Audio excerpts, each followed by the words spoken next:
Na figura, dois vértices do hexágono regular maior coincidem com dois vértices do hexágono regular menor. O hexágono menor tem área de 10 cm². Qual é a área do hexágono maior? Então esse exercício aqui tem uma forma de resolver ele que é simplesmente repartindo esses hexágonos aqui em triângulos e analisando aqui quantos triangulinhos você precisa para completar essa área de 10 cm², que é do hexágono menor, e aí quantos você precisa para completar aqui o hexágono maior. Assim você consegue deduzir qual vai ser a área do hexágono maior, porque sempre que você tem um hexágono, você consegue repartir ele aqui em 6 triângulos equiláteros, todos eles congruentes. Isso vai valer tanto para o menor quanto para o maior. Então dá para fazer dessa forma, simplesmente repartindo em triangulinhos. Mas eu vou fazer de outra forma aqui, usando semelhança e fazendo um cálculo algébrico aqui em relação aos lados. Então vamos fazer o seguinte, vamos chamar aqui de A, o lado do hexágono maior, e de B, o lado do hexágono menor. Então como eles são hexágonos regulares, todos os lados aqui têm a mesma medida. Então o maior, todos os lados dele são iguais a A, e no menor todos os lados são iguais a B. E também essas distâncias do centro até cada um dos vértices também tem que ser igual a B no menor e igual a no maior. Porque como eu falei, o hexágono sempre pode ser dividido aqui em vários triângulos equiláteros. 6 triângulos equiláteros para cada hexágono. E aí a gente vai olhar simplesmente para esse triangulinho retângulo aqui pequeno, que é formado aqui onde se cruzam os lados dos hexágonos. Porque o que a gente sabe aqui? Então, o lado do hexágono menor aqui vai ser a hipotenusa desse triângulo, então vai ser B.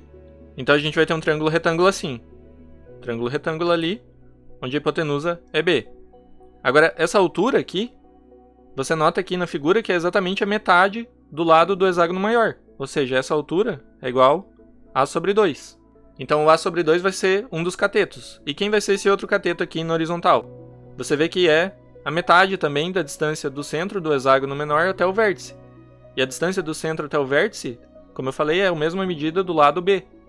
Então se é a metade aqui, esse ladinho mede B sobre 2. Então a gente tem um triângulo retângulo aqui, com lados A sobre 2, B sobre 2, que são os catetos, e B a hipotenusa. Então vamos aplicar o teorema de Pitágoras.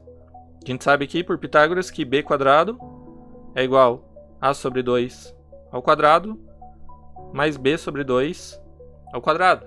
Aí dessa equação aqui de Pitágoras a gente vai tirar qual é a relação entre os lados, porque a gente pode isolar aqui, passar tudo que tem B para um lado e tudo que tem A para o outro lado. Então, do lado esquerdo a gente pode ficar com B² e subtrair o B sobre 2 ao quadrado, que é B² sobre 4. E isso tem que ser igual ao A sobre 2 ao quadrado, que é A² sobre 4 também. Então, quanto dá B² menos B² sobre 4? Vai dar 3B² sobre 4. Porque você pode aqui multiplicar por 4 em cima e embaixo, e aí fica com o mesmo denominador. Então, 3B² sobre 4 vai ser igual a A² sobre 4. Aí a gente pode multiplicar tudo por 4 aqui, para sumir com esse denominador, vai ficar 3B² igual a A². E aí a gente tem essa relação aqui entre A e B.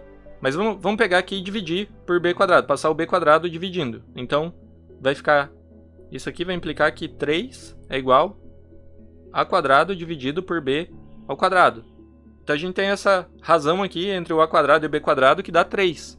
E aí vem a parte importante que eu queria contar para vocês, que é a seguinte: se você tem duas figuras que são semelhantes aqui, no caso, dois hexágonos regulares, e você tem a razão de semelhança entre eles. Qual é a razão de semelhança aqui entre os lados desses dois hexágonos? Vai ser uma razão R, que é pegar o lado de um deles, que é o A, e dividir por B. Então essa é a razão de semelhança, A dividido por B. Aí, se a gente sabe a razão de semelhança, qual é a razão entre as áreas? A razão entre as áreas, se eu pegar a área do maior ali, dividido pela área do menor, é exatamente pegar a razão de semelhança, que é A sobre B, e elevar ao quadrado. Então, como a gente já encontrou aqui que o A² sobre B² é igual a 3, essa expressão aqui é igual a 3. E aí a gente descobre que a razão entre as áreas é 3, ou seja, a área do maior é 3 vezes a área do menor. E se a área do menor foi dado que é 10 cm², a área do maior é igual a 30 cm².